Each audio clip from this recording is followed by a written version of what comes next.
Obuhinji n'oburisa niyo program eyorono oreba kandi kuwakaba wanyagitaho egeshaha ninkutanjirira nokoresha amano munonga kugira ngo twegiteho twege kimwe ninga bibiri obundi okabasa kugira echo wagita aha famu yawe elizoba ndi omuri Rutunguru omuri Ntungamo district kandi twine Arhomatha na isha kubana twegesa hakurisa ente za paddock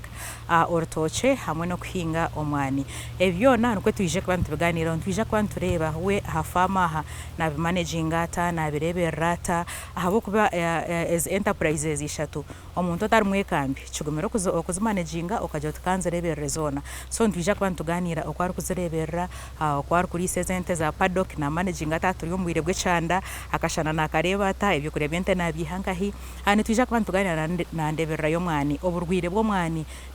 nabufahata kureba ngo omwana gweto gwarwara kandi urwo rutoche na rureberera ata ebyona twije kwatwine program age yanko kunture ni kugambira ngo turyo muhururu yo koronda omuhinji no muri sawo mutano kuwa kuboryokwe orkwenda kwejumbira omuhureji basa kutwishira offices zit omuri Bomambara ninga office za Vision Group zona aho urukuzumanya no basa kutwishira ninga kuwa kuboyino muhinji ningo murisa oworukumanya okuteka ngo nabasa kwejumbira omumpakezi buzumaza man twija kushemerwa twija kumutayayira obundi tumugita mumpakezi tokamanya akabo muhanguzi abantu yatwara miliyoni 15 kandi atayayira ni hanga rya Netherlands ayega eba korokwe nawe ijabigita hafamu yawe omuhereza ndi Prevence Akampura mwene tambura nanye obwe twine Arhomatha turukwega kuhinga hamwe no kurisa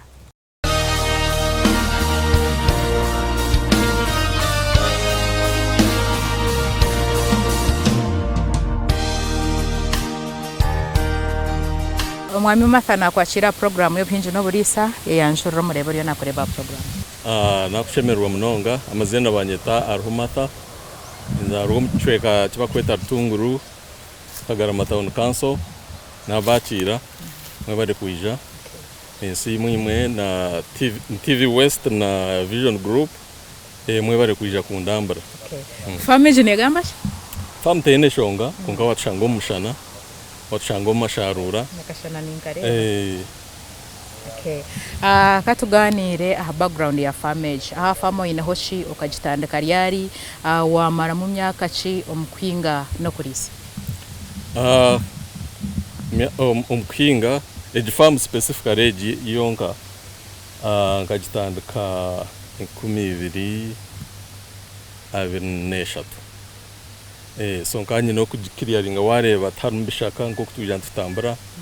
najya ngutebeka nsobunyatsi bwazo so omucyanda ninzireta kunu obwire bw'umushana niyoz ku chirra nko kwareba zina mizi oguno mugera kurabaha then kandi orgura twareba mwene kageza onakora paddocking se kiba kweta paddocking no kujangu zireke kurisa karandaranda ente kwe kuzo muri karandaranda hendera eshisiro bunyasi tere burabamwe zibura kwiguta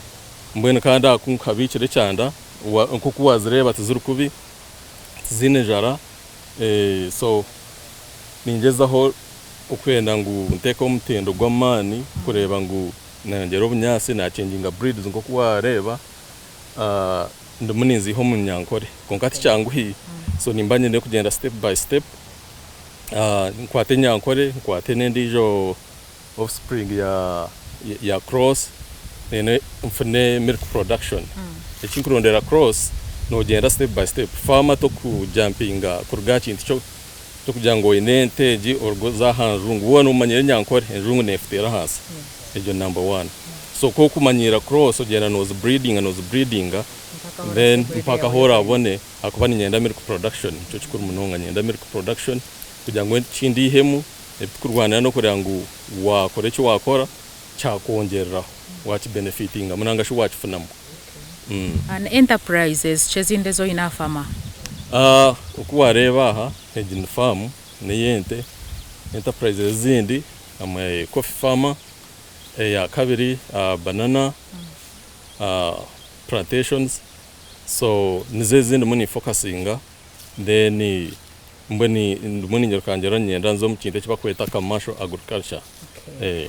Katurebe ahandeberera yebe bintu byo inafamu endeberera yente endeberera y'omwani nendeberera y'orutoki aha noze noberebe rota kugira ngo ihe mwece cyo rukwenda ngo ihe miyo nko muri isano muhinji. Yes, ne kibuzo kirungiye cyo munonga icyo kikuru munonga bwo kugira ngo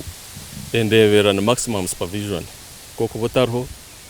ebintu bikutambura otekwa kuboro kandi nabo kuboyine wowe no mukozi murunge nyuma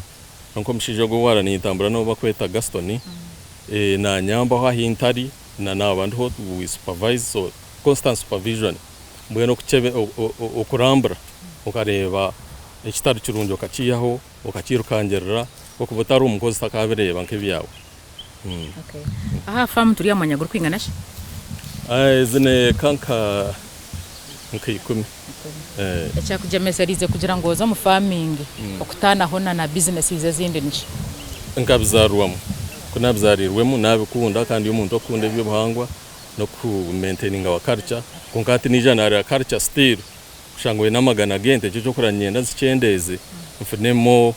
koko kuraba mwebembezi wihangana atabura burijo. Commercial agriculture orge mu kigiye cyagasara so okubizarwamo no kunde kintu wakisankira bukuru nkikorema so nkabizarwamo twazarwamo rutoke twazarwamo mwani twazarwamo munte so tine biona nimbemanya nashanga bindi yomushaga macyo cyo kora nimbikunda nimbikora na passion. So mwenu okuhinga no kurisa okwinamwo kugwa nyendo tutware step by step okutwaka basa kurebera rutoke kwihamweje nkota yinareba tuburi yo mwino rutoke ngwa ineje nkota tutandishire aha kuhinga aha kubyara umutumba kwika kuteze cy'itoke rutoke no ijo rebera rota kwihamweje nkota yitware. Okay, we bare kibuze cyo okuza kwiyamwe nkota ngokuwareba no shemeye kuba oyine kibakweta first of all no cheberi itakari ya ureba ahinkuza kubyara ekitoke nkirgaho ariho naho kuteka maniwa kikanga so then ureba no kugezesa ukimara kugezesa wachikwata but most especially ekintu ekikuru munonga no kureba ngo ene maniwe nakoreka hariya amashaga go kureba amashama bisa ngitortoke ngarwosya so ate kinkora ninkwata rubungo normal so nkwata rubungo rumwe nditeka aha ndureka rubanza rwa decomposinga mbwe no kukora rukahorera rukakora mbwe rukataburana n'amashambwe n'itaka. So wagenda ukatimba ikina cyawo ukateka amasha no tihireho na omwana nagambira so omwani nago noronda ebishu byago nago tugubyaza nabyo tubyongeramo so ejo organic manure then ahandi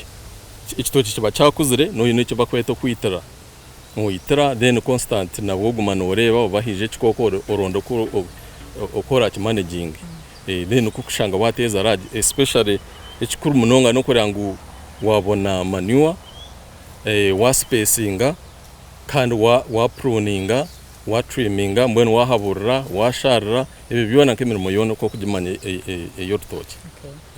Wagamba hakushebera itaka ontakatire hekinde cyo kwenda kuteka omunyankore kagumire kushebera itaka no kushebera itaka no rebo tokajirotere niyo sheme kwa nindeka hweje. Okay, araho kureba nkitako karebo ti nkitaka ryibumba nanga maramu nekintu cyo takabasa kujya tunateka ho mutumba gwayemero maramu na waza kureba waza kutambura kareba hariho maramu nabwo nubwo gorogozo kateka mu maniwa zawe zo kastamu ukanushanga waremeso so harwitaka ho kureba kajya ti tuburha twona nabantu binja bagereze hwentoke kunkazangire kurugama nubwo kuteka mu sente nyinjo kateka mu maniwa rukwingana ki so ino kubanza wareba nkwereza experience especially nko kuwareba itaka ryitu uruguroko okuri kutandika no kuri kuhendera turukushana nduku wareba ndibichweka kubukushana kubukweza but so different so no ijano ureba soil formation nubunko batine cyo kukebeza icyo stage tinga gikiro kujya ngo kebera itaka moisture naci kunkano ureba ti aha naha kugeza sa amitumbe yobire so nakwire nke example ibumba tricky kiri very tricky kumanya taha nimbyaraho umutumba ngurugamo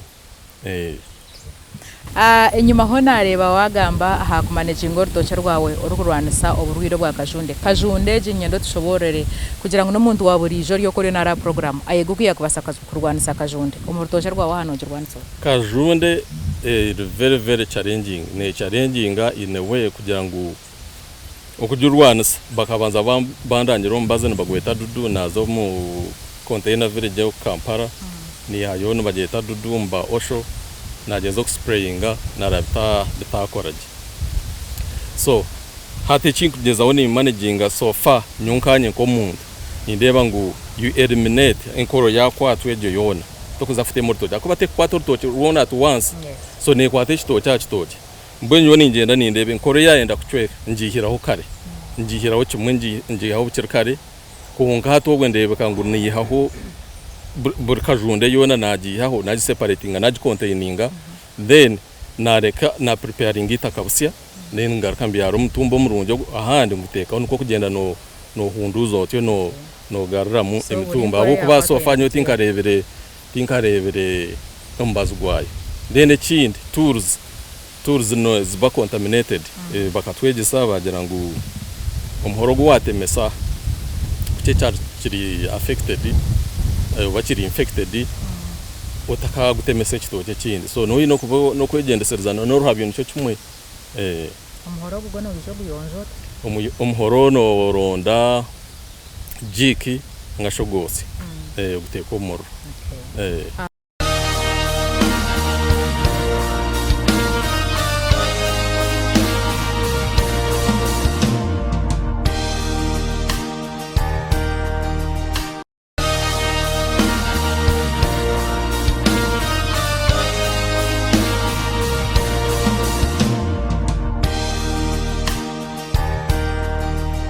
turebe ahamwani twahezente twaheze urutoke omwana gwe no ijo gurebera rota omwani similarly ngoko kureba kunana gambire constant supervision bueno okurambura mutekwa kurugamo kuba kwareba yo nagambira aho kakakoko no shomurungu nabaketa twiga boa ko nakataho mukataji abantu babataka kamanye nakataho mukataji kataha mukafumura so kachifumura karya oreba ikitini cyo mitaje ndiyo so echo wota kukimanya no spraying ajikumbazo gutufita hamukinako so ico kugenda no ronda makasi yawo genda guma no trimming ako kihamu na no spraying ngo guriyo mbazo guwashanga gurwaho then ob containing obusharamu nabo gendo bose nkoko kure twa containing akajundejo so umwana nago then hando ryango inecherereza ko gure ko mu within wagure ko mu kibunda nanga haruhe binde eburumu harumu intercropping nkanye no opinion buri muhingi nakugambire kunga buri muhingi ine experience na challenges so echerereza kukwija obwo ko nubukunda kweshereka bukeshereka bona bwatahira mukuri so wija na pesticide no kudisprayinga tekafta homunda so no teko kubora mu full time abakozi bawe abashomesa obegesa obagitumwe no kuzamu mukatriminga mukasharo umwashanga bwomere so ko kasharo genda nakakoko n'amahuru gako nakakina amahuru munda ogendo kose katurebe aha challenges ezo kuvugana ha farmer hakurugotandika wangira ngo katandike 2023 ni challenges ki ezo baze kuvugana ha farmer challenges ezo kubanza number 1 clearing kuba nono yenda ko clearinga oyamba kinde chuba kweta nkengo yengo hana zunzu kunda kwesheka ko kunanagambira kakoko mwana so ejo neyo kubanza ekindi entezi okurwara especially za cross zina ningandra mbwenu challenge no kushanga abashaho mushaho kwa kwijo shanga mbwenu tuta chigumere kushanga na kucharginga sente ni nyingi sente ziri nyingi aho kuza kurigeramu oshanga input eyuwatekamo eba challenge mbwenu ejo ne side yent control of engoha na nanka na sickness zenanka pesticide nanka cost yazo ebintu biri expensive ndogumbazo nogumanya gwengoha obare bare soro gofite kwinjectinga twakagurebere kunka takirombazo gukwitengo so nubwo burwiro bwo kurrente nizifan turwaza eshayona omwana ugo okugamba farm nicyo kimwe ninja answering ekibuzo ni geno so omwani wakareba wareba twino go koma ekite koma nikiterwa choma nakyo kizaho ekyo nakyo kitemo kihaho ekyo ni challenge lyaho then of course ortoche market prices zombwenu teganisibwa munonga kabahingi muhingi no teganisibwa ekitoche oshanga ka season age otiremo kungati kuza kushashura nkaraje ri wareba oshanga umuntu nakuhereza mu kanana mwene binte izo challenges market prices ziteganisitu nkabahingi oshanga utine chiwiha muchango sosi yawe ya mizinoji yangahe wawire turiyo mbwire gwe canda abarisa ninga abahinji bareno baborogo mushana sosi ya mizinoji ati nyom kama kanyamba okuwareba hane nyuma yaho aho ukari arho amazing garaba so ente eriato ndiri rire so amazing gotichizo witu ngafa numugisha nabona ahantu ahari umurorandi nizuhumurirayo nizunyweraho amazing garho shana ekinta kashireho ni capacity yo kujango ngire capacity ya irrigation yinkweta kanye ko muntu so no manana yo it's an investment na any investment kujitekaho family yawe hino kwejumbira project sezo ina hafa of course binyine support nabo nantine support na family tinko bibasize nyenga katurebe kurugotandika kuruge 2023 eji farm obasize kujiganyirwa muki cyo kujiganyirwamo ni cyango munonga bwo kuba ndukutandika kankoro umushaho yanje shashuru muri sogo wareba ejo number 1 kwinjire ni improving ni nkora pasture ni nkora ki now amatago kurugamo ngashashuru muri isa ortochoro wareba nuruwekora akare ndukutandika dukanda ukora ki nkani mbani nkora umushaho yanje yarubaje zakushashura umukozo wagira ki wakoramo so ejiniyo konkatinka kireho nyenda mpingure hwaho abo ko batinkiri ya maintenance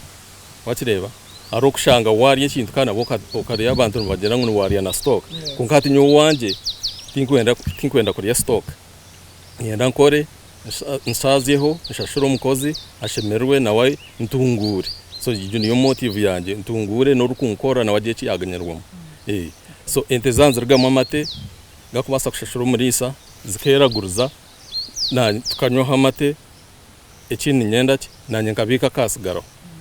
akatareke ibintu byawe no ijoki yangaye akatareke ibintu byanje especially kambanze amatete mingi amatete gakabaga mingi abantu nubakitwara amate barumune bija nibereta ubonka mbareba ebitoke nibija konka kugunagambira challenge ya katari yako nukombwene ejo ni challenge mpango munongo kugira ngo ebitoke tinganyirwa mu cyango abo kugira ngo ninteka mu cyango okatinkukiya abo kugira ngo mbijane be yabo nyo tinkareba go umushubuza ayijira ngo nakongeze be ngo kitoke cyo yongire kandi kampare ikitoke ncyakirinkanye cyo cyakahinduka gebe kunkanyo wanje burukwijana nashara so atejo ni challenge yamana kugira ngo kuntugira ku nkitwa abahinzi tukangurwa kagira icyo umuntu akagambira akagira ati akatera ho ebeyi akajya twateka ebeyi etneti umuhinzi kuko kure umwana guti tingwine mubuzo okay kuba twongera mu akasente kikaba kirungi konkati waza kureba kare ngo umwana buri umuhinzi wo mwana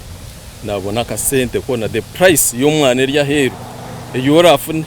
ibara kwereza nanye niyo barambe konke kitoke aciroho challenge yamani ekitoke kwa kujo wawe eshawe yo ko kwingana amagawa gakwenda kora ngo umurita nawo mbwe no mumpendera mpire nete atungumbwire bwe cyanda konka kandi itwabo kutura noreba umutawo noko ayimukuba muroko ekitoke tinka hura go muntu najate bitoke biri hansi nibuguma higuru no hotel tabako basharra be ngwate eswane byo kuri yatwagiteka hansi so atuwaza kureba ejo in balance ejo tinkareba go muntu yaraji discussing especially price y'ebitoke so ejo ni challenge ya mani which needs to be discussed ejo farm hino kweyambere community hino kweyambera abantu abaje hinguririza definitely ne bayamba kashati harga mamate ngarisa abakozi nkashashura abo kukoramu farm ni creating jobs internal and external so mbantu kuba kwija nemiteje yuwarebe inasi imbere we kurugamu hargamu ogira abo wagihereza harunkishomeraho obatemerenku bazitwara abana niyo benefit manyeje hatu barga bakatwarenku hatirgamo amata ukagahereza ukagabahereza mu hotel bakaganywera mu hotel no community no ndoje yambota akaturebe okufameji ebase kulinda by'ubuhangwa fameji uko kureba nkati kuko kureba kulinda by'ubuhangwa nyine uko byare miti nkitoroze miti farm yona na hari yahi wareba buseri nemiti yona so kugira ngo maintaining environment nimba nyine by'ubuhangwa bwagamba nimbyare miti ndeba ngo utanakora kimwe flat ndeka mu nemiti na nene yamba achikwatirine na shade yente ko kuwari umushanogo atuwazireba zakurgaho zironda kabunda zihumuriro nkoko watshoborera kurgo munte tukaza hamwani tukaza harutoche tokatshoborire vari addition ninga sho mutindo go bazegita famu yawe iwe no mutindo ki go bazegita ha famu yawe of course ugungisireho no kureba ngo ngukuna nagambire kureba ngo nateka farmer standard na clearinga neye kure kasi na spacinga entezanyerra zabaje maniwo waro kungugikorrectinga kare tukatereka amasha ambungu utakomanya value y'amasha neki ugareka rubungwa ejo ni value addition wa ko correctinga amasha umwayo kuzagura za fertilizer yushikati ekituru muntu zamwe cy'abantu cy'abatakomanya nyonkanye ko muntu urukwetegereze ekindi munira kugambira market y'ekinde cy'abakweta organic ni jack shooting umbwire butaro bwahari ababana impinji fertilizer mukushanga ibintu byanye babigura chipre konko wa organic nazaguma ari wa organic ne gira ngo obobuje mbubono buyihoma amasha wagareka gad composing gahora wagatekamu ekintu cyawo cyakuraje kino bugimu itakati ryacukuka yatinjo cyo kura tinkwinga itaka kurcukura so ogumarine fertilizer yene nutrients zari ekindi vari addition umwani kangurizo mbiti umuntu ayijate nakugura akashatu wampereza zingaye so ozakurebore yangu tuwamana kirozo waguza tuwamanya sente wezi hamu okay ikintu cyakiriye cyeye konkate kinkora umwani ngwe harvestingera ngutwara choma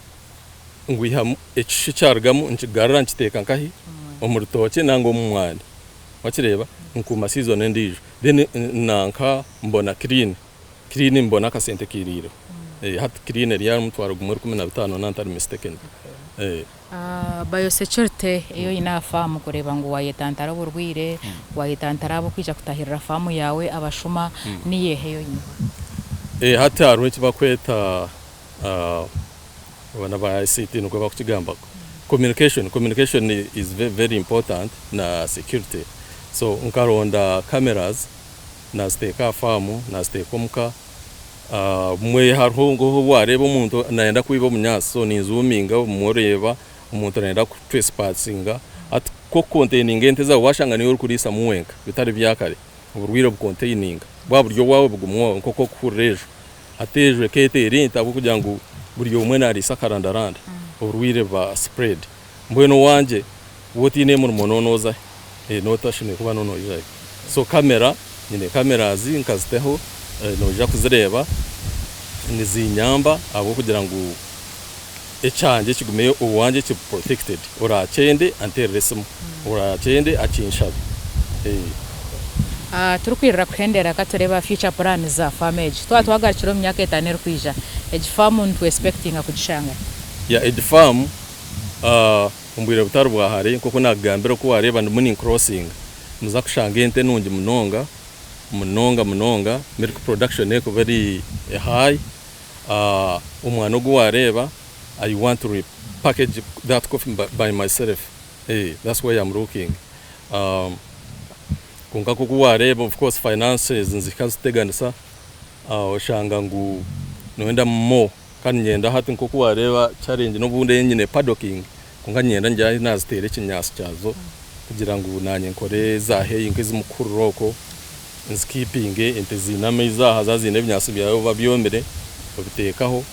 so nuhundi kugenda then nyenda kongera coffee bakongera mwana gunyine kugira ngo nyongera mwani nyongere abwigabwa bunyine nyongere ganyirwamo ni exporting nyenda kwika level yo ku exporting omwana ubutumwa bwo kuhereza bwo gumire nakoreva program ogumena ndeba program ni kintu kiri simple think and do it kiteka techeho wakiteka tekaho gendo kikore it's never too late gendo kikore kandi buri yoma cyayine emto yanyu ni yemenafu ekitwagamba emto yanyu yeri yemenafu neretera amaguru gawe gaba manafu so kuko takubasa supervising ukuraba mu kajyo tukanye ndebeki no shanga hashobere nogo mwana ina mesho abiri akunkwija ubwo wareba ente yatarebereje njye tukasheje yaba cyate natakagirebere which is normal so tekereze kintu okikore kandi okikore ine passion orukukunda kokore kintu orukukunda noganyirwa mu munonga kandi is never too late tichakabaga kugira ngo nyabandi bakansiga ogumaho ekindi nyenda ntu na kayanje kugira dream ya transforming icyaro to be transformed abantu baryo mbworo baryo mukushabaguza basa kushinyangira bacurira TV konga baryo mbworo baryo mukushabaguza nakacha kayine na kakora nagire kiyake ihamo konga kandi kinko ni mu tuyambe unkanye n'ubune nani sibura teen politician konga kikira nagambire cya market mutuyambeho kugira ngo kunde nabisa aho government na agriculture mwenda ka commercialization kashika mtagambo urukwijagure bitoke byanje abwenche na ijaka sharebe kashobwe twatunguka riya hati nindisi hanga nende kindi pesticides bazi subsidizing hati ngarebo budget bazi chendeza percentage import create pesticides herbicides is a zone bakashara nkakuba kushara umaduka wazantunga mwaho kureba ebene gumerieje mwentu ganyurwemu okuwareba nindwana na pesticides ni mfuhirro mwani ni nkoraki irrigation bakora konga tutuganyirwa munkabahi ejo ni challenge yinkwenda to discussing wakwiha abantu mugoro konga banzogere ibintu biwa subsidizing nkezo pesticides twanguhirwe mwitwa abarisa n'abahinji then to supporting ihanga ryitu yabare munonga kutayisa famu yawe ni mumwe bare kwisha yabare yogumene nanye aha program yo hinji no burisa kanye sijengu ebi aruho yatushoborera uzumazuma inecho wabasa kwegamu na munonga aha kurebera rente eza paddock okuhinga mwani hamwe no kuhinga orutoche akora be wamwetegereza orutoche rw'abantu tureba wareba mwe ko tanunji ezitakuterwa muntu wa burijo so yatwereka ngo okuza kuhinga orutoche oine kubo ine maniwa eyo ine kuteka omurutoche orwe ninga sho mwana ogwe konga yatushoborera ngo uwe nko muntu nakoresa amasha agaruka banza yateka habantu hamwe gakatwara obwire gakadicomposinga gakatwara obwire bwagwo gakacurera akabwena kugateka omumisiriye kandi yatugambira ngo okureberera ente okugira ngo ogihemu amatago orukwenda na no kuplanninga kugira ngo ahemu breed nafa yo munonga kureba ngo yayecocera breed yarkwenda kandi areberera arebeka ngo yarwanisa burwire ahafama kwana nawe yatushoborera ngo okuza kwerinda endwara za hafama noine kuburyo mukugu noine kuba no kunde cyo hinjire ninge cyo urisize kandi noine kuba no fayo kureba ngo okuhinga no kurisa iyo nko muntu no kukunda kandi no manye cyo kwenda omuhereza ndi Prevence Akampura aha kamera nakoraho na asafuturi yahebwa kandi ninchukwisya mutishiriyo muhuru yo kuronda omuhinji no muri sawo mutano kwa kuburiyo kwe oyi no muhinji ningo muri sawo mutano wor kumanya no basa kutushikira offices zitu aha omurubo mambara ningasha offices za Vision Group zona buzumazi mantu ija kushemerwa taiza kutayira ugo muntu tokamanya akabano we yabo muhanguzi ayetwara $150,000 kandi atayira ni hangari ya Netherlands agire biyayegayo itwe timu yo buhinje no burisa nuko twahenda te programu nkwisiye program eji nebero ho burwa kabiri shahina zeciro kandi yijegarukamu urwa kabiri shayitano zihangwe kankwendeze okurara kurunji obusinje